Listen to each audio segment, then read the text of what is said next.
तो ये तो एक बात उत्तर प्रदेश में हारने वाली पार्टी की। पंजाब का रुख कर लेते हैं। यहाँ कांग्रेस के पूर्व अध्यक्ष सुनील जाखड़ ने कहा है कि चन्नी के चेहरे पर चुनाव लड़ना पार्टी को महंगा पड़ गया।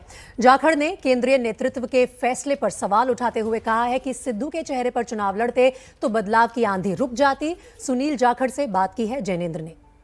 पंजाब विधानसभा चुनाव में आम आदमी पार्टी ने कांग्रेस और अकाली दल को बेहद बुरी तरह पछाड़ दिया।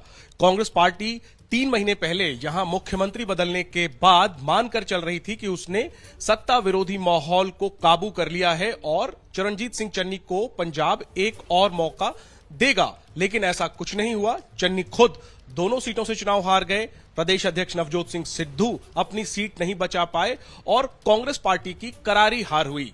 क्या कारण रहे और आगे पंजाब में कांग्रेस पार्टी का भविष्य किस तरह दिखेगा, इस पर बात करते हैं कांग्रेस पार्टी के सीनियर नेता सुनील जाखड़ से, जो कि कैंपेन कमेटी चीफ थे।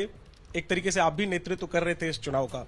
जाखड़ साहब, कैसे देखते हैं नतीजों को? क्या वजह मानते हैं ये जो करारी हार हुई? मोटा मोटा आंकलन किया जाए तो ये बात सभी ने समझी थी, और जिस बात को लेके कैप्टन अमरिंदर सिंह जी को बदला गया वो ये था कि लोग बदलाव चाहते हैं।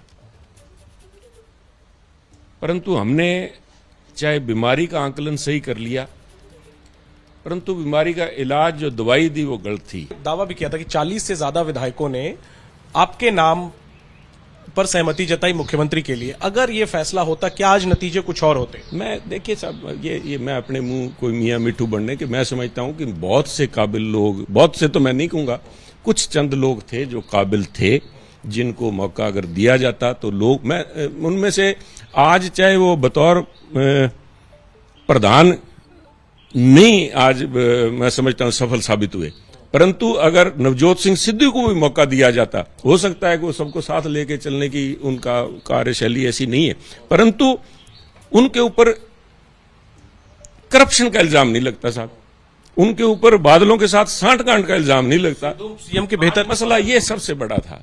मैं समझता हूं वो बेहतर साबित होते। जो बदलाव था, बदलाव की जो आंधी चली है, इस बदलाव को वो रोक सकते थे। उनका जो चरित्र था उनमें ये 2 कमियां नहीं है साहब, और इन 2 कमियों को लेके ये सारा, ये जो कुछ हुआ है सारा इसी बात के लिए हुआ है। ये जो बदलाव हुआ है कि एक लोगों में परसेप्शन बन गई थी, लोगों में एक भावना बन गई थी कि ये जो सरकार है कांग्रेस की 4.5 साल, ये बादलों के साथ मिली हुई है और ये जो है करप्शन के अंदर संलिप्त है। ये 2 इल्जाम इनके ऊपर नहीं लगते थे। तो मैं समझता हूं हो सकता है अगर इसी तरह से ये घर में जिस तरह से साथ लेके नहीं चलने की क्षमता, हो सकता है ये एक बहुत बड़ी अड़चन आ जाती, 4 महीनों में इसके परिणाम देखने को मिलते, परंतु ये बदलाव की आंधी को इससे ठहराव लग सकता है। तो सर, जब लुधियाना में, चलिए ठीक है, जब कैप्टन को हटा के चन्नी को बनाया गया, लेकिन जब बाद में चुनाव में सीएम का चेहरा कौन हो, ये फैसला जब करना था, लुधियाना में जो अनाउंसमेंट किया राहुल गांधी ने, क्या सिद्धू के चेहरे पर कांग्रेस लड़ती तो भी बेहतर परिणाम आ सकता? ये प्रैक्टिकल नहीं है। नो प्रैक्टिकल नहीं है साहब। आप कैसे एक व्यक्ति को, फिर तो कैप्टन अमरिंदर सिंह को रख के आप सिद्धू को आगे के लिए अनाउंस कर देते?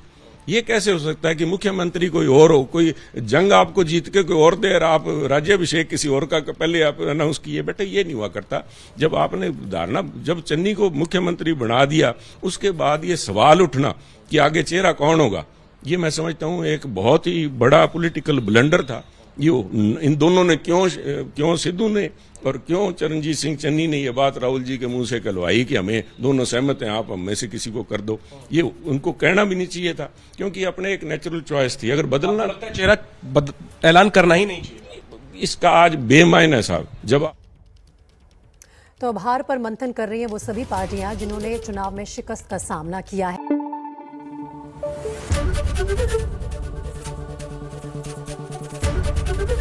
एबीपी न्यूज आपको रखे आगे।